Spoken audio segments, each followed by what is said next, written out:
વડોદરાના રસ્તાઓ પર પોલીસ અને કોંગ્રેસી કાર્યકરો વચ્ચે ઘર્ષણના આ દ્રશ્યો તો જુઓ।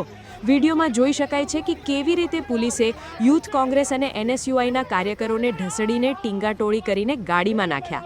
વાત એમ છે કે ઉત્તર પ્રદેશમાં જગતગુરુ શંકરાચાર્ય અવિમુક્તેશ્વર મહારાજને રોકવામાં આવતા અને તેમની પાસે શંકરાચાર્ય હોવાનું પ્રમાણપત્ર માંગવા મામલે વડોદરાના કાર્યકરો લાલચોળ થયા હતા। યુથ કોંગ્રેસ અને એનએસયુઆઈના કાર્યકરોએ ન્યાય મંદિર પાસેના ભગતસિંહ ચોકમાં વિરોધ નોંધાવ્યો હતો। આટલું જ નહીં, કાર્યકરોએ યુપીના મુખ્યમંત્રી યોગી આદિત્યનાથના ફોટા પર કાળી શાહી ફેંકતા મામલો વધુ બીચક્યો હતો।